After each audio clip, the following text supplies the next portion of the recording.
Bismillahirrahmanirrahim. Alhamdulillah. Innal hamdalillah nahmaduhu wa nasta'inuhu wa nastahdihi wa nastaghfiruh. Wa na'udzu billahi min syururi anfusina wa min sayyiati a'malina. Man yahdihillahu fala mudilla lahu wa man yudlil fala hadiyalah. Asyhadu an la ilaha illallah wahdahu la syarika lah wa asyhadu anna Muhammadan 'abduhu wa rasuluh. Allahumma salli wa sallim wa barik ala 'abdika wa rasulika Muhammad wa ala alihi wa sahbihi wa man sar ala nahjihi wa ihtada bihadihi wa istanna bisunnati ila yaumiddin, amma ba'du.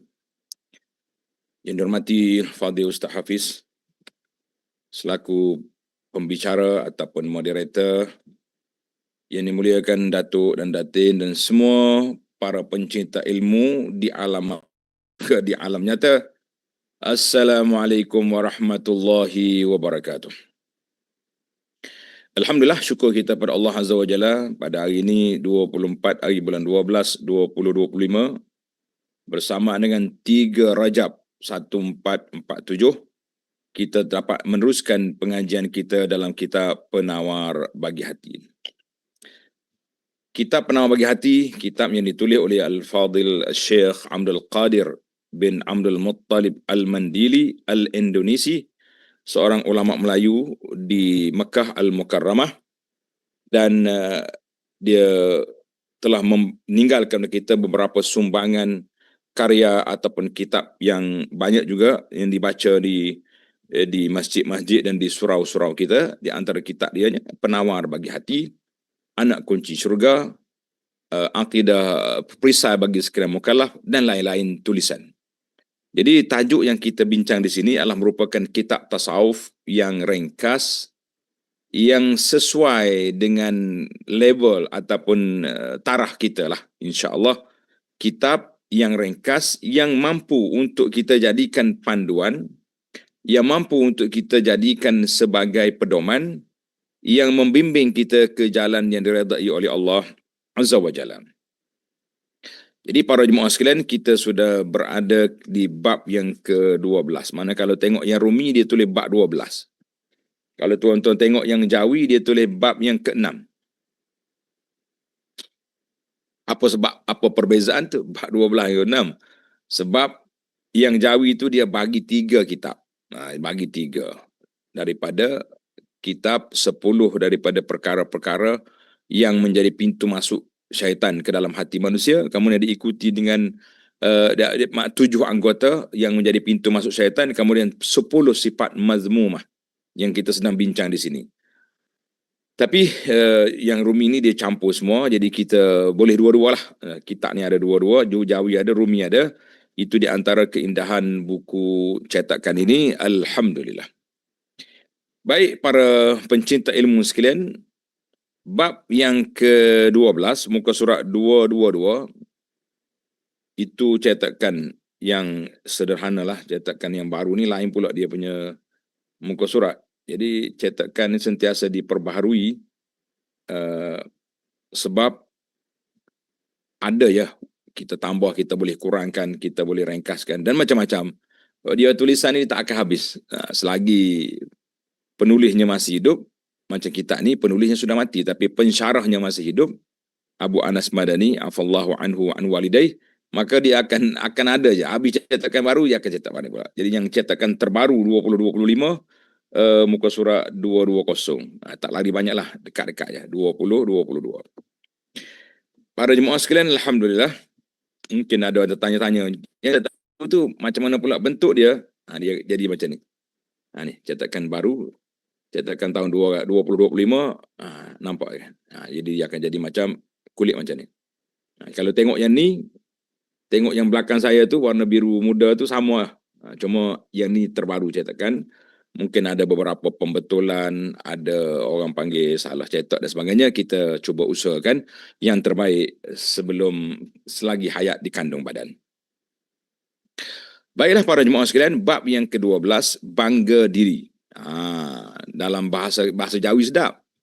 Dia kata bab yang ke-6 pada menyatakan kasih akan kemegahan. Sedap ni. Kasih akan kemegahan. Setiap manusia ni, dia suka kepada kemegahan, suka glamour, suka kemasyhuran, suka dipuji orang. Jadi semua tu dipanggil minal afat, penyakit-penyakit yang menyekat kita dari jalan Allah Azza wa Jalla. Jadi kita jangan seronok sangat. Ini penyakit ni. Bangga diri, kasih kepada kemegahan ini termasuk daripada afat daripada penyakit. Penyakit virus yang berbahaya yang akan menghalang seorang hamba Allah dalam perjalanan ya as-salik ilallah, orang yang berjalan menuju kepada Allah. Ini di antara sekatan yang mengganggu perjalanan, Jadi tuan-tuan dan puan-puan, kita belajar penyakit dulu, kemudian baru kita ubat. Ingat tak, dalam mukaddimah kita dulu anak anda sebut, kita belajar tasawuf ni dia ada dua konsep. Dia panggil at-takhliyah dengan kha, at-takhliyah, dan diikuti dengan at-tahliyah. Mana takhliyah, kosongkan, bersihkan hati daripada sifat-sifat mazmumah. Kemudian at-tahliyah maknanya kita hiaskan hati kita dengan sifat-sifat yang baik, sifatun mahmudatun, yang sepatutnya itulah yang menjadi lambang amalan ciri-ciri seorang Muslim biiznillah azza wa jalla. Baik para jemaah sekalian, tengok teks kita, ketahui olehmu bahawasanya kemegahan itu, bangga diri itu, megah diri kita tu memilik akan segala hati yang dituntut akan taatnya. Apa dia ni? Apa maksud dia? Kita perlu mengetahui bahawa apabila sesuatu kemegahan memiliki segala hati, maknanya sifat megah tu menguasai hati kita. Itu maksud dia, sifat megah itu menguasai hati kita. Dituntut bagi mentaatinya, seperti memiliki kekayaan. Aku ni kalau kaya, ramai orang suka. Kalau kita kaya, ramai orang suka, ramai orang ikut kita, ramai orang puji kita, ramai orang berminat dengan kita. Kan? Bagi menunaikan segala keinginan, jadi kita nak apa? Kata orang semua dengan duit dia. Ada ingat waktu anak budak-budak tu suka baca buku kartun? Ni mungkin ada orang sebaya yang saya ni kata, ingat tak? Di antara kartun tu, saya malah sebut nama majalah ni. Tuan-tuan yang sebaya ni boleh ingat. Tajuk dia, ada duit semua jadi. Tajuk dia, ada duit semua jadi. Jadi kita pun tengoklah. Jadi manusia yang suka kemegahan, dia kata dengan ada harta kita boleh buat segala perkara. Itu dalam otak dia lah, dalam pemikiran dia. Dan bagi menunaikan segala keinginan dan menyampaikan beberapa tujuan. Dengan kita ada duit banyak, kita nak kuasa, kita boleh beli kuasa. Kita nak travel, healing sana sini, kita boleh beli tiket pergi bila-bila je. Apa kita nak? Maknanya ada duit, semua jadi. Mengikut kata majalah, kata tu dan contohlah. Maka manusia ni akan kejar. Dia akan kejar duit, akan kejar kedudukan, sebab bagi dia semua jadi. Semua dia akan dapat dengan adanya perkara yang tersebut tadi. Sebenarnya, ini baru kita masuk. Sebenarnya, dan bahawasanya kasih terhadap kemegahan itu adalah satu sifat dicela pada syarak yang menyebabkan kebinasaan. Kerana cintakan kepada kemegahan, orang ni sanggup lantak apa saja. Halal haram tak peduli. Mu jangan duk tanya halal haram, yang penting aku dapat. Dia kira asal boleh je, jadilah. Asalkan boleh, jadi. Engkau apa tahu? Sedap juga ayat dia. Engkau apa tahu? Engkau. Jadi, kita yang nak ni, kena buat. Firmanullah Ta'ala dalam surah Al-Qasas ayat 83, A'udzubillahi minasyaitanirrajim.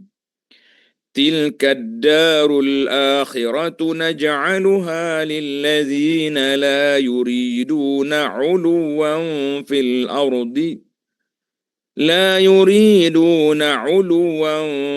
ardi wala fasada. Negeri akhirat yang sudah diterangkan nikmat-nikmatnya itu kami sediakan bagi orang-orang yang tidak bertujuan mahu mendapat pengaruh atau kelebihan kedudukan di muka bumi ini dan tidak ingat dan tidak ingat mahu melakukan kerosakan. Jadi syurga ni untuk orang tawaduk. Syurga ni untuk orang tawaduk. Sebab ada dalam hadis, syurga berdialog dengan neraka. Syurga dia berdialog dengan neraka. Macam mana kita beriman je benda gaib ni? Apa yang disebut oleh baginda Nabi sallallahu alaihi wasallam, kita beriman percaya. Tak usah duduk kaji banyak nak, susah. Kita benda gaib beriman, itu tanda keimanan kita. Jadi syurga tanya neraka, kenapalah aku ni? Penduduk-penduduk aku ni mutawadhi, orang yang tawadhu, orang yang tunduk, yang akur pada perintah Allah Azza wa Jalla. Neraka kata penduduk aku dak, mutajabbirun, geng-geng sombong, kaki angkuh, kaki macam-macam dia punya kaki. Yang penting bukan orang tawaduk. Mana dua calon yang berbeza untuk dua tempat yang berbeza. Calon syurga tawaduk, calon neraka takabur. Na'udzubillah. Maka Allah Ta'ala nyata ini, akhirat itu aku sediakan untuk orang yang tidak mencari kemegahan di atas dunia dan tidak membuat kerusakan. Alhamdulillah. Allah maja'ana minhum.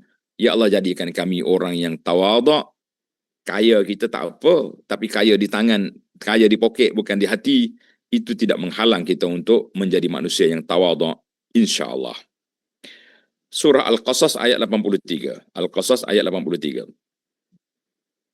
Allah Subhanahu wa taala sudah menghimpunkan dalam ayat ini untuk tujuan ketinggian dan kebinasaan.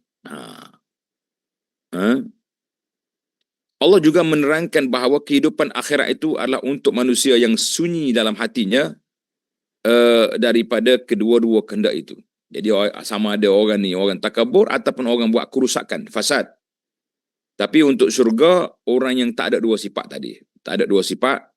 Sifat apa? Sifat sombong dan sifat ingin melakukan kerosakan, barulah dia selamat, insya-Allah. Ketinggian yang dimaksud di sini ialah kemegahan, uluwan, kemegahan, kesombongan. Dalam ayat lain Tuhan kata, wa inna fir'auna la'alin fil ard. Fir'aun makhluk yang menyombong di atas muka bumi ini. Angkuh dia. Itu dia panggil sifat-sifat yang cukup berbahaya, yang kita kena jauhkan diri daripada sifat yang buruk ini, insya-Allah. Baiklah, Allah Ta'ala tegaskan lagi dalam surah Hud, surah Hud, ayat 15 dan ayat 16. Man kana yuridul hayatad dunya wa zinataha nuwaffi ilaihim a'malahum fiha wa hum fiha la yubkhasun. أولئك الذين ليس لهم في الآخرة إلا النار وحبط ما صنعوا فيها وباطل كانوا يعملون. Allahu Akbar. Sesiapa yang keadaan usahanya, kasih kerja buat dia semata-mata berkendakkan kehidupan dunia dan perhiasannya. Kerja dia nak dunia dan perhiasan dia. Dengan tidak disaksikan sama ahli Al-Quran tentang sah batalnya. Maknanya kita tak tanya dah Quran, aku nak ambil benda ni, riba ke tak riba? Halal ke haram? Kita tak tanya dah hukum. Yang kita tahu nak. Yang kita tahu kita nak. Bila kita nak, kita lantak apa benda sekalipun, asalkan dapat, maka itu satu perbuatan yang cukup berbahaya. Maka kami akan sempurnakan hasil usaha mereka di dunia. Ada orang bila dia usaha keras di dunia, dia dapat. Dia dapatlah projek yang dia nak tu. Tak kira lah dapat bangunan ke, dapat kebun ke, dapat apa saja pangkat dan jawatan, dia dapat. Dan mereka tidak dikurangkan sedikit pun padanya. Mana atas dunia ni boleh berlaku. Mereka lah orang-orang yang tidak ada baginya pada hari akhirat kelak selain daripada azab neraka. Maknanya oleh kerana dia tak peduli halal haram, dia tak peduli benda ni baik molek tak molek, dia tak peduli benda ni baik ke buruk, jadi akhirat esok tak adalah bahagian dia. Na'udzubillah. Na'udzubillah minal khuzlan. Mereka lah orang-orang yang tidak ada baginya pada hari akhirat kelak selain daripada azab neraka, dan pada hari itu gugurlah apa yang mereka lakukan di dunia, dan batallah apa yang mereka telah kerjakan, batallah daripada apa yang mereka telah kerjakan.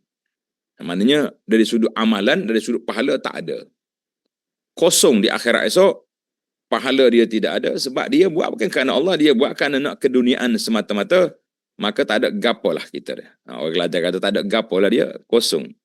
Inilah di antara kecelakaan besar bagi seorang hamba Allah, dia kerja berat di dunia tapi tak ada pahala di akhirat. Kerja berat di dunia tapi tidak ada pahala di akhirat, kita kata itulah manusia yang rugi besar. Baiklah, ayat ini dimulakan dengan suka kepada kemegahan, kerana kemegahan itu adalah satu keseronokan. Suka kita ni, semua orang fokus dengan kita belakang. Orang kata, oh ni hebat ni nak kata apa. Dan perhiasan yang paling besar daripada segala keseronokan hidup, keseronokan dan perhiasan yang paling besar daripada segala keseronokan hidup dan perhiasan di dunia ni kita akan dapat. Jadi apa dah? Jadi kemegahan ni satu perhiasan. Sebab tu orang pakai baju cantik, pakai pakaian yang mahal-mahal tu juga nak suruh orang kagum je, nak suruh orang kagum. Oh hebat. Jam dia apa sejuta. Contohlah. Tak ada masalah nak pakai berapa jam, kalau benda tu halal pakai je lah. Nah, tapi hati tu kena jaga, hati tu yang kena jaga supaya kita tidak terbabas daripada jalan yang diredai oleh Allah Azza wa Jalla. Kalau tidak, berat kita di akhirat esok. Macam mana nak selamat? Ketahuilah, kemegahan itu tidak dicela semata-mata seperti harta. Seperti harta juga, harta kalau yang baik tidak dicela. Sebagaimana cerita Nabi kepada Amr bin Al-As tu. Nah, bila Amr kata aku masuk Islam kerana harta, Nabi kata ni'mal mal, sebaik-baik harta tu inda rajulis salih. Kalau harta itu jatuh ke tangan orang saleh, maka jaya.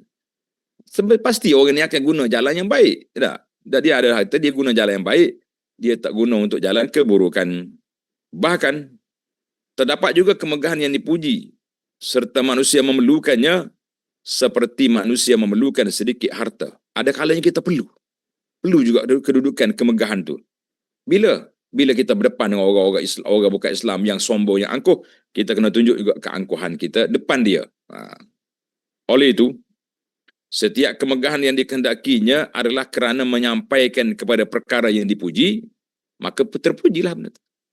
Pujian itu seperti kemegahan berada di sisi seorang raja yang berjaya menolak kezaliman dan dapat memberi nasihat yang bermanfaat kepada raja itu. Maksudnya kita ni boleh berapak dengan raja, pemimpin. Tapi rapaknya kita tu dengan dia atas dasar memberi nasihat, taujihat, bimbingan. Itu aja. Tapi kalau berapak kerana nak bodek, semua hak dia buat betul belaka, dah, semua hak dia buat tu kira cemerlang. Tak ada lagi pemimpin sebelum ni seperti tuan, mapuh orang ni. Orang kata mapuh dia tu. Maknanya dia merusakkan diri dia sebab menjadi pengampu yang besar kesalahannya di sisi Allah Azza wa Jalla. Sebab pemimpin kalau selalu diampu, dia tak tahu kesalahan. Tapi kalau kita duduk busy dengan dia, tuan, Datuk Seri, Datuk ni, kita ni nak mati. Buatlah yang terbaik, tak usah duduk zolim-zolim ke orang lah. Susah macam tu. Jadi, mungkin dengan sepatah nasihat, berubah pemimpin ini. Daripada tak laksana syariat kepada laksanakan syariat. Daripada menindah rakyat kepada membantu rakyat. Kita tak tahu. Itu kadang-kadang sepatah perkataan memberi pulangan yang besar di akhirat esok. Masya Allah. Baiklah. Jadi, manfaat kepada pemimpin itu besar. Sekarang kita berpindah kepada penawar. Penawar kepada penyakit ni. Penyakit suka akan kemegahannya. Apa dia penawar? Kalau boleh tuan-tuan tulislah tepi kitab tu, penawar bagi penyakit ini. Kita pun terlepas pandai juga bila baca ni, teringatlah pula kan, nak buat tu buat ni. Nak buat penawar lah, buat macam-macam. Baik. Sebenarnya penawar ataupun ubat bagi kasih akan kemegahan itu adalah ilmu dan amal. Ini gaya Abdul Qadir. Gaya Syekh Abdul Qadir Mandili rahimahullah. Dia akan bawa dua sentiasa. Dia akan bawa dua. Satu dia panggil ilmu dengan makna teori. Ilmu maknanya teori. Dari sudut teori, macam mana kita nak hilangkan sifat yang buruk ini? Dari sudut amali, Dari sudut teori satu, dari sudut amali, apa yang kita nak buat, lakukan untuk menghilangkan penyakit yang buruk ini. Jadi teori amali, dia ada dua. Sebenarnya ubat bagi kasih akan kemegahan itu adalah ilmu dan amal. Ada dua kena ada, ilmu dan amal.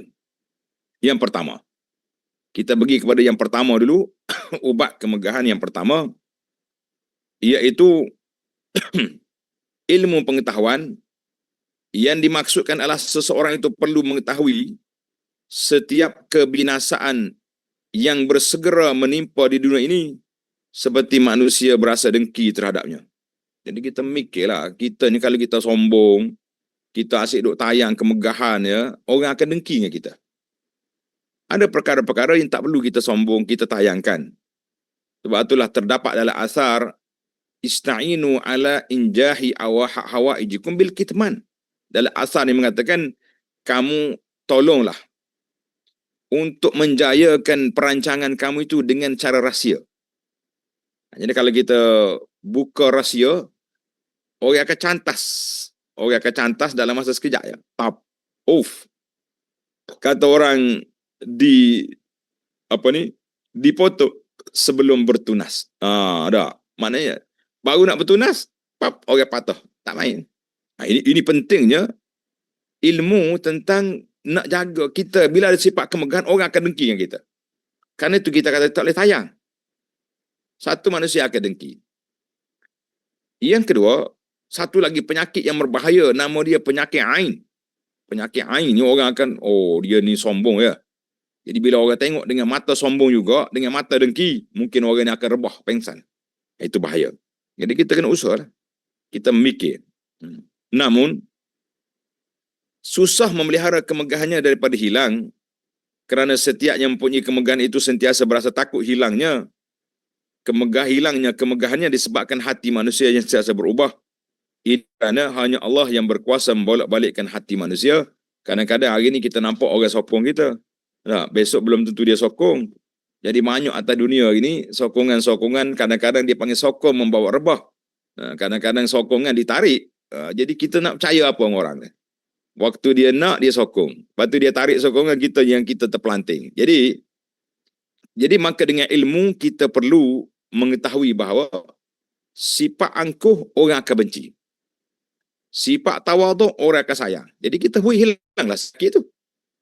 Jadi kita kena hilanglah sifat penyakit itu. Kita perlu mengetahui sekiranya sifat kasih kepada pemegahan itu menyebabkan manusia sujud padanya. Sekarang ni kita berkuasa. Orang akan sujud. Sujud. Nascaya perkara itu tidak akan berkekalan. Sujud berapa hari je. Kalau kita pakai penjawab awam lah kita kata dah. Waktu kita ada jawatan tu ya, orang amin kita, orang taat kepada kita, orang suka dengan kita, tengok kita jauh lagi angkat tangan mari nak bersalam. Tapi kalau dah pencet esok, cari tengok. Budak-budak pejabat kita, pencet dah orang tua tu beres. Tengok, mana ada. Sebab, tapi kalau orang tu tawaduk, orang-orang bawah dia dijaga kebajikan, waktu makan, minum, panggil staf-staf kita mari makan sini, walaupun nasi bungkus, tapi dikenangi. Kata orang baik akan dikenangi. Orang yang baik akan dikenangi. Akan diikuti oleh orang perbuatan baik itu. Baiklah. Ini kerana bukan hanya orang yang punya kemegahan itu akan mati, sebaliknya orang yang sujud pada kemegahan ini juga turut mati. Kita sama-sama akan hilang ya daripada dunia ni. Dulu awak puja saya mati, awak mati juga. Jadi apa kemegahan yang kita ada? Malah sekiranya terlalu suka dengan kemegahan dunia yang biasa, perkara ini menyebabkan hilangnya kemegahan terhadap akhirat yang berkekalan. Dia dua ya kita ni. Terlalu nak ke dunia yang fana, kita akan terlepas akhirat yang kekal. Ingat molek. Kalau kita terlalu kejar dunia yang fana, kita akan kehilangan akhirat yang kekal. Rugi besarlah kita. Kenapa tak rugi pula? Namun ada juga amalan harus. Bila mana kita lakukannya boleh menggugurkan pangkat kita di sisi manusia lain. Seperti kisah ini. Ada orang dia amali lah daripada amali. Kita nak suruh nampak kita tawaduk sungguh. Orang letak kursi besar-besar tak nak duduk, aku duduk bawah je lah. Kita orang biasa, kita orang kampung, kita marhain dan sebagainya. Terus duduk. Ni dak kalau orang tak sedia tempat untuk dia, celak mata. Mu ingat aku siapa? Punyalah marah. Jangan. Cerita ni menarik. Cerita menarik ni. Kisah seorang raja, dia kalau sebut raja zaman dalam kitab-kitab lama ni panggil pemerintah lah, tak kira lah Perdana Menteri ke, Menteri Besar ke, apa sajalah jawatan presiden ke, gubernur ke. Seorang raja menziarahi seorang yang zuhud. Raja ni kena, Tok Ayuh ni zuhud sangat. Biasanya pemerintah-pemerintah yang jiwa baik, dia akan ziarah orang lagu ni. Tempat kita ni pun ada. Pemimpin-pemimpin turun ke kampung pergi ziarah tuan guru, pergi ziarah baba, pergi ziarah orang tua orang ni, minta doakan keberkatan untuk. Jadi pemerintah ni bila tengok syekh ni zuhud, dia pun nak pergi ziarah rumah Tok Ayuh ni. Nak pergi ambil ilmu, ambil berkat lah. Kita orang Melayu ni cakap berkat tak? Nak pergi ambil berkat, keberkatan. Ketika seorang zuhud itu tahu raja nak mari rumah dia, maka dia minta supaya keluarga dia menghidangkan makanan. Buat makanan banyak sikit. Kita nak jamu orang besar mari rumah kita ni. Bila raja datang, dia orang panggil buat tabiat. Orang panggil buat tabiat. Buat benda pelik. Apa dia? Dia makan makanan tadi, sampai raja pun terkejut. Biasa makan tak? Ujung jari gini ya, bismillah. Dia kau rambah, berauk masuk. Raja kata zuhud, apa lagu ni? Ni pelahak punya orang ni. Orang Melayu kata pelahak. Pelahak ni. Pelahak ni. Ni bukan makan dah ni, dia panggil mentah ke darah. Bukan makan ni, panggil mentah ke darah ni lagu ni. Sudah. Kenapa? Kenapa dia buat macam tu? Dia membesarkan suapannya supaya hilang kezuhudannya. Apabila raja itu melihat perbuatan itu, lantas raja pun berpaling daripada melihatnya. Raja kata, kata zuhud, makan pelahak. Ni orang panggil mentah ke darah, ni bukan makan. Raja marah. Jadi bila raja tu balik, orang zuhud ni kata apa? Alhamdulillah alladhi sarafaka anni. Segala puji bagi Allah yang memalingkan kau daripada aku. Tak sama hari orang besar rumah aku ni.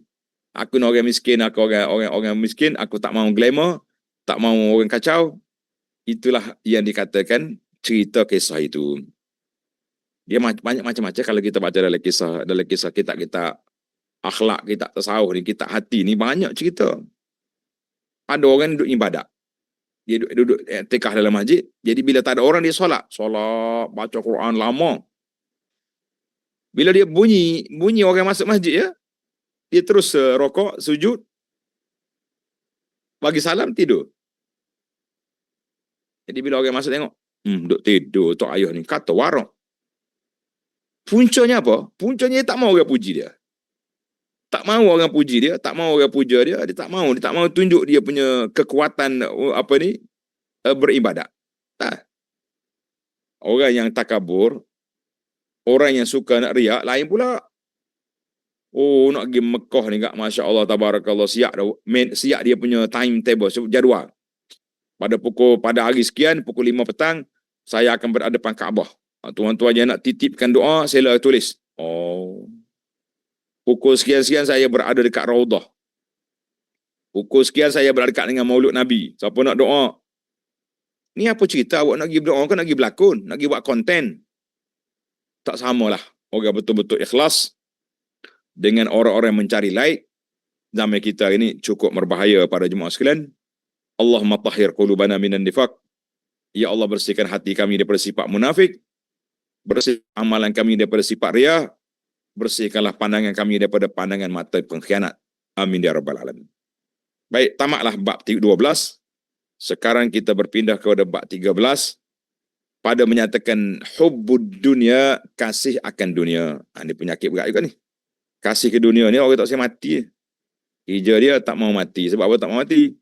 Sebab dia sayang nak tinggal dunia ini. Kita kata ini penyakit berat yang kita usahakan untuk menghilangkannya, insya-Allah.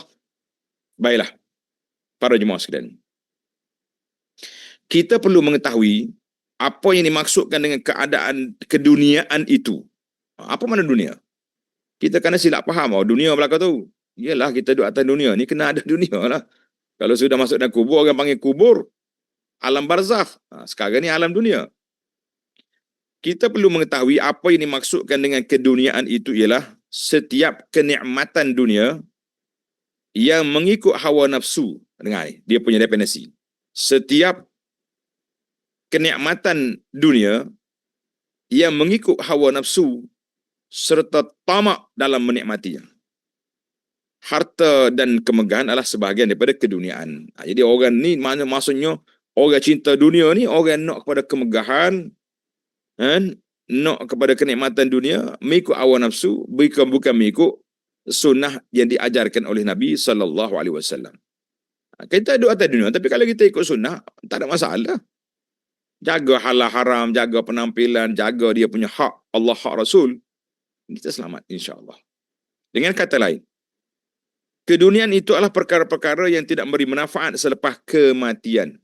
Maknanya kalau kita kata, oh ni kerja dunia belakang ni, maknanya semua kerja yang tidak memberi pulangan untuk akhirat. Itu nama dia kerja dunia. Tapi kalau kita kerja atas dunia, pergi bantu orang, pergi tolong orang, pergi cari nafkah nak untuk halal, nak tanggung anak bini, walaupun nampak kerja dunia tapi berpahala akhirat. Itu pentingnya memahami keadaan ataupun niat. Harta dan kemegahanlah sebahagian daripada keduniaan. Jadi kalau salah guna, dia jadi ikut nafsu, habislah. Dengan kata lain, keduniaan itu adalah perkara-perkara yang tidak memberi manfaat selepas kematian, manakala perkara yang bersifat akhirat pula ialah setiap perkara yang memberi manfaat selepas kematian. Apa saja yang kita buat atas dunia ni memberi pahala lepas kita mati, maka itu akhirat nama dia. Ingat definisi ni. Penting definisi ni. Salah definisi ni, kita akan lari daripada channel syariat. Walaupun perkara tersebut berada di dunia seperti ilmu, ibadah, makanan dan memberi kesihatan baik untuk kita mengerjakan ibadat dengan sempurna, dan makanan yang memberi kesihatan kepada kita, itu pun dikira dunia untuk akhirat. Kenapa kak tuan beli makanan yang berkhasiat, berzat, dia punya nutrisi cukup? Sebab aku nak sihat. Kenapa nak sihat? Nak pergi masjid, nak solat dengan sempurna, tak mau solat duduk-duduk, tak mau solat atas kerusi. Jadi kita niat kita tu memang jelas. Maka itu dia panggil kerja di dunia tapi pahala akhirat. Kerja dunia tapi pahala akhirat. Penting ni. Sebenarnya cintakan dunia itu adalah kelakuan yang dicela oleh syarak. Ia adalah tunjang bagi segala kesalahan. Segala kesalahan atas dunia ni orang buat ni, dia mari daripada cinta ke dunia. Allah Ta'ala tegaskan dalam surah An-Nazi'at ayat 37 hingga 39. Fa'amma man tagha, maka dapatlah masing-masing mengetahui keadaannya, adapun orang-orang yang melampau perbuatan derhakanya. Wa atharal hayatad dunya, serta ia mengutamakan kehidupan dunia semata-mata. Fa innal jahima hiyal ma'wa, maka sebenarnya neraka Jahannamlah tempat kediamannya. Surah An-Nazi'at ayat 37 hingga 39. Maknanya orang ni asaral hayatad dunya, sombong, melebihkan kehidupan dunia, lupa akhirat, maka orang ni orang yang celaka. Na'udzubillah. Nabi SAW bersabda menyatakan nilai dunia di sisi Allah dengan sabdanya, "Lau kanatid dunya ta'dilu 'indallahi janaha ba'udatin, ma saqa kafirun minha syarbata ma'in." Allahu akbar. Sekiranya di dunia ini menyamai nilai di sisi Allah Azza wa Jalla seberat sebelah sayap nyamuk. Siapa dia pernah timbang sayap nyamuk? Tak ada orang boleh timbang. Nabi gambarkan betapa nilai dunia ni terlalu ringan.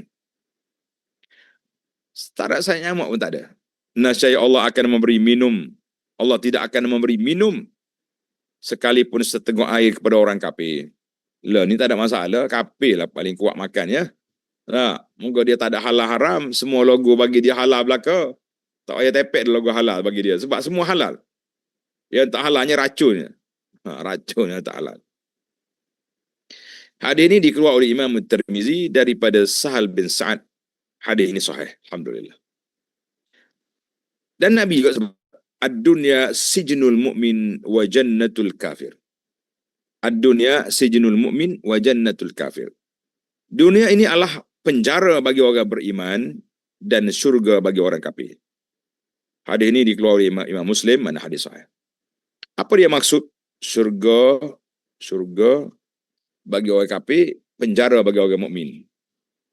Tuan-tuan boleh jelaskan tidak? Apa maksud syurga bagi orang kafir, neraka, penjara bagi orang mukmin? Jawabnya, orang kafir, ada satu kisah. Diceritakan seorang tokoh ulama besar, dia ni qadi di negara Mesir. Qadi, dia panggil al-qadi, tuan qadi. Bila dia berjalan naik kereta kuda dia nak pergi pejabat.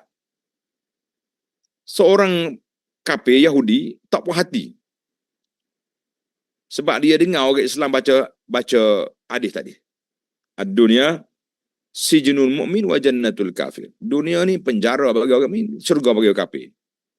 Dia kata, syurga apa aku ni merempak hidup, makan kaih pagi, makan pagi je. Nuh, orang alim besar tu. Sepatut dia duduk dalam penjara. Tapi dia pula besar dengan kereta kuda. Masa itulah kereta kuda lah. Dah kereta rasmi tuan hakim besar ni. Dengan pakaian comelnya. Dia tahan. Syekh. Dia kata, aku dengar untuk baca hadis syurga dunia ni penjara bagi orang ni, syurga kafir. Tapi aku ni susah. Senang. Macam mana nak faham hadis ni? Menarik kan? Macam mana nak faham hadis ni? Syekh kata, oh senang je. Munduk atas dunia ni walaupun kau susah, kau boleh makan tak? Makan. Sedap tak makan? Sedap. Itu makna duduk dalam syurga. Sebab kalau kau mati, kau tak beriman, neraka tempatmu. Bukan makan roti. Bukan makan tu. Kau makan api neraka, bara api kau makan. Zakum. Aku orang beriman, walaupun senang sekarang mu tengok aku ni senang, tapi banyak aku terhalang. Tak boleh makan yang haram, tak boleh makan tu, tak boleh makan ni. Kau lantak apa saja yang ada. Pantang jumpa ya kau.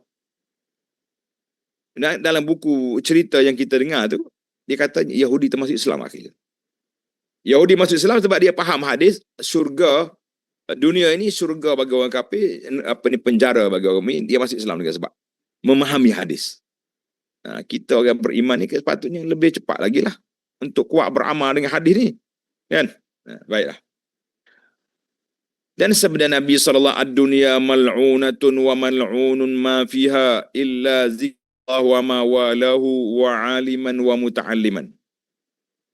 Dunia itu ditinggalkan dan dijauhkan daripadanya perkara yang ada dalamnya. Jadi kita dengan dunia ni jangan duduk kejar dia, jangan duduk tomok dengan dia. Kita kena tinggalkan baru kita selamat. Kecuali yang pertama, zikrullah. Kita duduk atas dunia, ingat kepada Allah Ta'ala.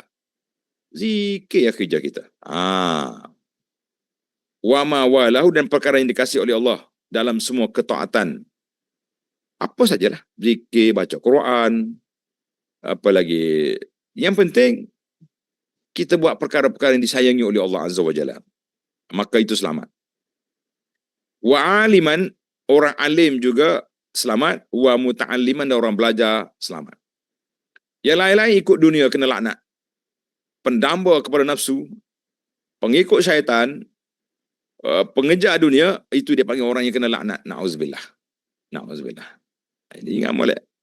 Hadis ini dikeluarkan oleh Imam Ibn Majah, At-Tirmizi, dan daripada Abi Hurairah dengan sanad yang baik. Alhamdulillah.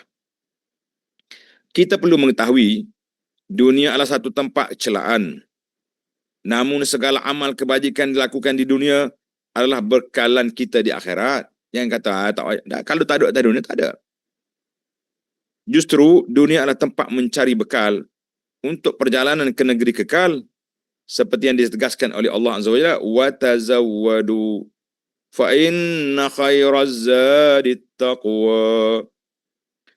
Dan hendaklah kamu membawa bekal dengan secukupnya, kerana sebenarnya sebaik-baik bekal itu adalah takwa kepada Allah Azza wa Jalla. Apa makna takwa? Iaitulah menjunjung perintah Allah dan menjauhkan segala larangannya. Surah Al-Baqarah ayat 197. Jadi para jemaah sekalian, alhamdulillah jelaslah kepada kita bahawa dunia itu dilaknat kecuali orang ingat pada Allah Ta'ala dalam beberapa bentuk, orang alim dan muta'alim. Jadi, yang maka kerja kita atas dunia ni berbekal, mencari bekalan, membawa bekalan sebanyak mungkin, itulah keadaan kita yang kita ada. Kemudian, tengok nota kaki itu tuan-tuan boleh baca atau boleh skip ya. Nah, baik, yang saya nak baca nota kaki di ujung tu, muka surat 237. Jadi kata di para ulama hadis, dalam dunia itu terlaknat. Sebab apa dunia dilaknat? Tengok di nota kaki tu. Atas kepala orang yang duduk solat tu.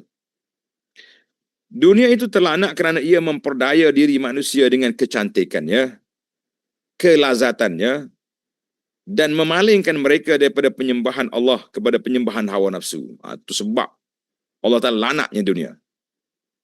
Dia berkata, selepas mengucapkan ayat ini, orang berilmu dan orang yang belajar. Maknanya orang yang selamat, orang yang berzikir, orang alim dan orang muta'alim, orang belajar.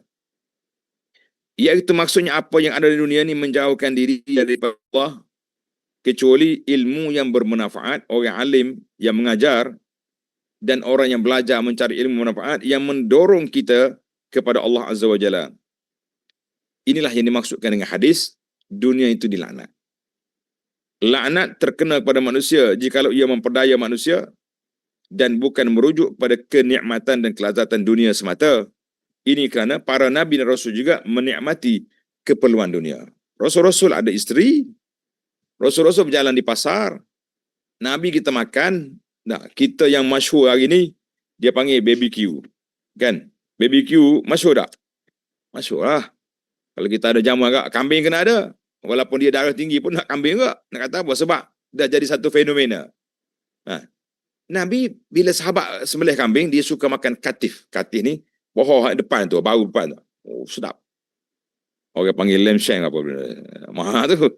Nah, kena hok bagi you pula. Kita. Jadi maknanya, artinya, kelazatan itu tidak dihalang, tetapi yang menghalangnya, itu perkara yang disebut tadi. Kenikmatan yang melarangkan, yang menyekap manusia dari Allah, itu yang tidak boleh. Baiklah. Tengok muka surat 238. Oleh yang demikian, kebinasaan tidak berlaku melainkan mereka yang dilalaikan oleh dunia dengan keseronokan sepanjang perjalanan hidupnya daripada mengingati tentang kehidupan akhirat kelak. Apa yang dia buat, lara belakang. Mati tak ingat langsung. Kalau ingat pun, masa ada orang mati ya. Ingat orang mati, dia bukan ingat kematian. Dia beza. Mengingati kematian tak sama dengan ingat kepada orang mati. Nah, kita hari ni kita ingat orang mati, bukan ingat kepada kematian. Itu yang tak kena tu. Siapa dia? Keluarga mati, ingatlah kita. Nah, tapi yang kita nak ingat kepada kematian. Seperti seorang yang bermusafir dalam hutan bersama orang ramai. Dia masuk trekking, masuk dalam hutan, bergala naik bukit kan. Tiba-tiba dia lihat buah-buahan. Comelnya di sini dengan pandangannya, dengan buahnya. Ranum molek sedap. Maka dia pakai duk makan buah situ, bersungguh-sungguh makan buah sehingga ditinggalkan oleh kaumnya. Sedar-sedar tengok orang lain tak ada belakang, ni seorang. Akhirnya dia pun sesat dan diterkam oleh binatang buas. Dan seorangnya makan di serigala, makan di harimau dia. Ini analogi bahawa kita perlu mengetahui. Sesiapa yang mengatakan hatinya itu kosong dan bersih daripada keduniaan, nasib dia sebenarnya ditipu oleh syaitan. Maknanya kita ni, dunia ni sebab bekal. Kita jumpa buah cantik, kita berhenti sekejap ambil untuk bekalan. Maknanya kita bekerja, kita cari harta yang halal untuk bekalan kita ke akhirat. Jadi sebab itulah harta tu kena pulang balik. Yang pertama sekali, hak wajib kena bayar zakat. Yang pertama sekali, yang wajib kita kena bayar zakat. Lepas tu kena bagilah nafkah-nafkah, sumbangan-sumbangan. Kalau kita ada pangkat lain, kita bantu orang susah. Jadi itu semua tu dalam kerangka kebaikan yang Allah Ta'ala anugerahkan kepada kita. Alhamdulillah. Jangan pula akhir kali duk tunggu ke buah, akhir kali dia tinggal oleh orang, mati sesak dia situ. Ataupun mati dibaham oleh harimau. Kalau ada orang kata, hati aku ni tak ada apa-apa, tenang je, kosong je, tak adalah cinta dunia tu, maka Tuan Syekh ni kata, itu manusia ni telah diperdaya oleh syaitan, dia panggil ghurur. Kita ni payah tuan-tuan, dia penyakit ni, dia orang panggil silang. Sama ada dia takabur, dia jatuhkan orang. Ataupun dia terlalu bangga diri dia, kita ni paling baik, dia akan kembang satu penyakit nama dia ghurur. Ghurur, mana terpedaya dengan apa yang kita ada. Seolah-olah kita lah the best. Kita lah yang terbaik. Kita lah orang paling juh. Apa? Baiklah. Dalam hadis ni hadis dhaif. Tuan-tuan tanda hadis ni tulis dhaif. Maka kan itu dikatakan, diriwayatkan. Innama masalu sahibid dunia kalmashi fil ma'. Bandingan orang yang punya sifat keduniaan seperti orang yang berjalan di atas air. Tak pakai pelampung, bukan atas buk, dia jalan atas air. Hal yastati'u allazi yamshi fil ma' an la tabtalla qadamah. Adakah dia mampu berjalan di atas air supaya dua tapak kaki yang tak basah? Tak mungkin lah jalan atas air, kena basah lah kaki kita. Dan hadis ni, asar ni diwayat oleh Baihaqi dengan hadis mursal, jadi panjanglah kita kata. Yang penting, maknanya kita duduk atas dunia ni ada kesan dia. Kesan basah tapak kaki tu kena ada. Tapi jangan tenggelam lah. Sebab itulah kata dia, Ana selalu ulang kata-kata analogi. Seorang tokoh ulama, dia kata apa? Kita duduk kapal bahtera duduk dalam air, tak jadi masalah sebab memang orang buat kapal untuk belayar di atas air. Tetapi kalau air dah melimpah masuk dalam kapal, itu yang berbahaya. Maknanya kalau kita duduk atas dunia, tak ada masalah lah tempat kita berbekal ke akhirat. Tapi kalau dunia sudah masuk dalam hati kita, hubbud dunia wa karahiyatul maut, itu yang binasanya. Na'udzubillah. Diriwayat asal daripada Sayyidina Ali, motivasi Sayyidina Ali kata, halaluha hisab, haramuha annar. Ada riwayat kata haramuha, halaluha hisab wa haramuha azab. Yang halal daripada kita ambil ni adalah menyebabkan ia dihisab di akhirat esok. Kena hitung, mau ambil mana, kau bawa ke mana. Dan yang haram daripadanya adalah menyebabkan dia diseksa dalam api neraka, walaiyazubillah. Dua. Oh, harta saja ni solid halal 1%, itu pun dihisab. Kalau harta dia bercampur-campur, berat juga. Kalau harta dia full haram, lagi dahsyat. Jadi tuan-tuan dan puan-puan, kita kena fikir panjang lah. Mikir panjang sebelum kita ditangkap, dipersoalkan oleh malaikat. Seterusnya diwayatkan Nabi Isa melihat dunia seperti rupa perempuan yang tua. Ini saya tak tahu lah, saya nukil dalam kitab ni je lah. Dia kata, Nabi Isa melihat dunia seperti rupa perempuan yang tua dan sangat hodoh. Tetapi seluruh anggotanya dihiasi perhiasan. Tuanya hodoh, tapi dia punya pakaian kosmetik. Wah, Allah. Saya selalu gurau deh. Minta maaf buat muslimah. Saya kata, tua hodoh tapi dia buat kering lutung. Kering lutung maknanya duduk make up kuat lah kan. Putih sana, putih sini. Kenal kalau lutung, tak tahu ni. Kalau kita Kelantan kenal lutung tu, atas pokok kelapa tu, pokok apa ni? Pokok ketahu. Lutung. Putih di atas ni. Jadi, dia hodoh tapi kosmetik kuat. Perhiasannya kuat. Apa jadi? Maka Nabi Isa berkata pada dunia, berapa ramai suami yang sudah kau kahwini? Ramai mana orang laki-laki terberdaya engkau? Dunia jawab, aku tidak dapat menghitungnya, ramai sangat peminat. Maka baginda bersabda, adakah mereka menceraikan kamu ataupun kerana mereka mati? Dunia berkata, bahkan aku rosakkan mereka sekaliannya.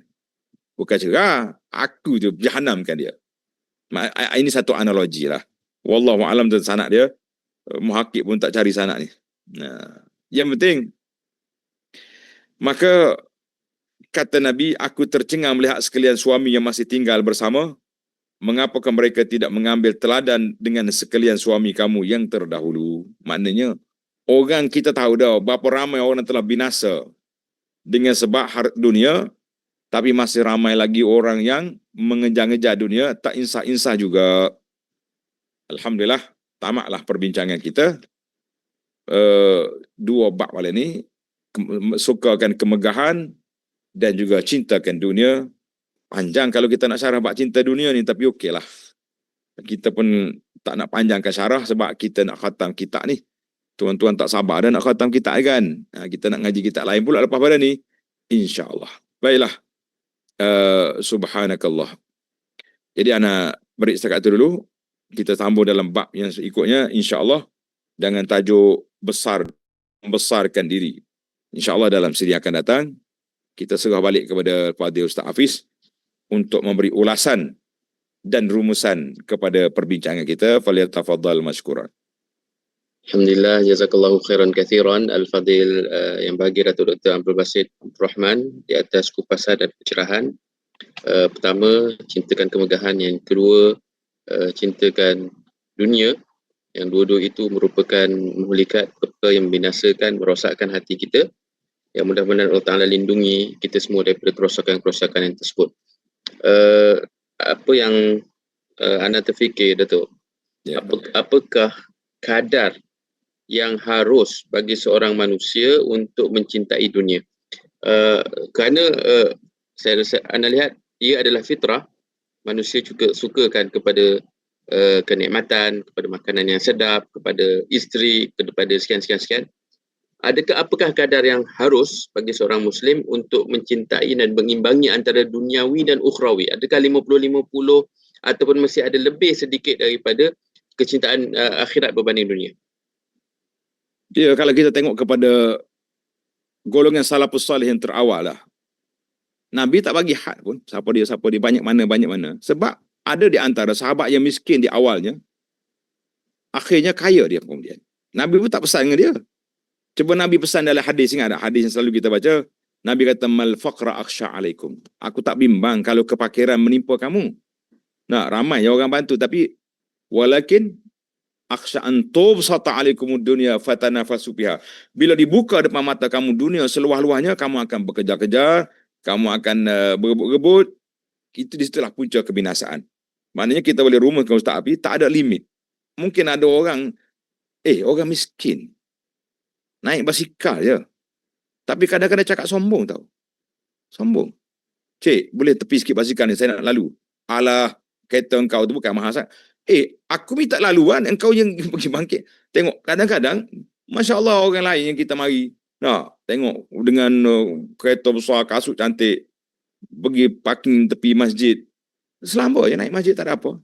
Orang duduk lakuh kepala dia pun duduk zikir situ. Maknanya benda tu balik kepada a'malil qulub, balik kepada hati seorang manusia. Jadi wallahu alam, kita nak kata orang ni kalau sakat 2 juta dia tawaduk, 3 juta lah sukar. Sayyidina Osman begitu mahal.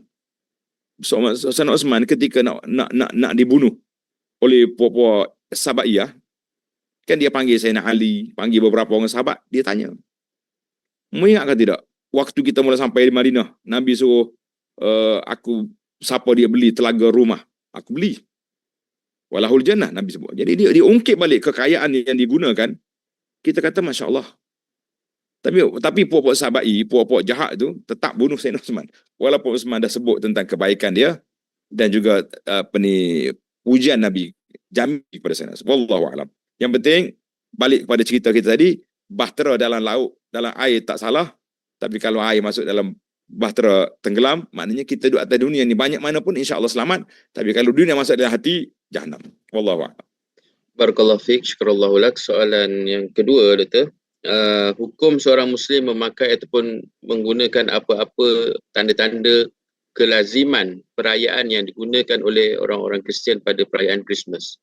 Jadi Alhamdulillah, isu ni nampaknya telah dibahaskan oleh ulama semasa dan ulama dulu. Ulama-ulama yang dahulu lebih tegas bahawa kita tak boleh memakai apa-apa syiar yang menunjukkan kita bergembira dengan perayaan mereka. Jadi kalau kata Ana, di zaman kita ini kita bercampur-campur. Jadi seeloknya kalau tak ada keperluan, tak usah ambil lah fatwa yang kata boleh tu, senang. Nah, contohnya kita tak ada seorang pun dalam family kita yang Kristian. Kenapa pagi-pagi nak update kat Facebook Happy Christmas? Buat apa? Kau nak ucap dengan siapa? Tapi kalau macam sahabat-sahabat kita yang convert baru masuk Islam, semua family dia 99.9% Kristian dah. Ucap je lah sekurang-kurangnya. Mak dia lunak, adik-beradik dia jinak dengan dia untuk dia teruskan dakwah. Ni anda tengok kawan-kawan kita ni happy sangat. Oh, kita jumpa fatwa harus juga pakai. Harus ni ada hak dia. Tujuan apa awak nak ucap? Kan? Anak bila mari malam-malam seperti ini, Ustaz Hafiz, saya tengok di akhir surah Maryam tu. Takadus samawati yatafattar. Kan? Hampir-hampir langit terbelah. Hampir-hampir gunung bana bergoncang. Lish anda'u lirrahmani walada. Apabila ada orang yang mengatakan Tuhan ada anak. Tiba-tiba kita nak happy dengan orang yang dakwa Tuhan ada anak. Lish, apa sebab? Sebab itulah saya kata pemilik-pemilik kedai pasar raya tak ada masalah. Tamu-tamu negeri saya ni, berapa orang yang ada orang Kristian. Kalau orang Kristian seluruhnya tak beli pun tak tutup kedai kita. Nah, ingat baik. Jadi, apalagi kita nak tutup pintu di akhirat esok, lagi dahsyat. Wallahu alam. Jadi kita ambil jalan tengah lah Ustaz Hafiz. Kalau ada keperluan, ucaplah. Tapi dengan niat, ucap setakat tu je. Bukan nak ucap kepada lahirnya anak Tuhan. No, tidak. Wallahu alam. Barakallahu fiik, syukurallahu lak. Soalan terakhir ni, dia ditanya bagaimana kalau kita tawaduk dengan niat nak nampak baik dan popular. Sama juga. Sebab itulah Al-Fudhi bin Iyad kata, tarkul amal li ajlin nas riya. Sama juga. Kenapa awak tu? Dulu duduk sor depan. Sekarang ni undur ke belakang. Allah, tak layak. Oh, tak layak. Kita bukan tarah wali ni. Nak tunjuk dia tu warak ya, cakap tu. Itu riya juga nama dia. Tarkul amal li ajlin riya wal amal li ajlin nas riya. Buatkan orang pun riak, tinggalkan orang pun riak. Jadi kita buatlah seperti kita. Sebab syaitan dia tak akan diam. Dia tak akan biarkan orang-orang ini punca pertama sekali rusak melalui hati kita. Wal'iyazubillah. Kita minta berlindung Allah Ta'ala daripada segala perkara yang merusakkan hati kita, yang menyebabkan kita tidak bernilai di sisi Allah di akhirat. Wallahu a'lam.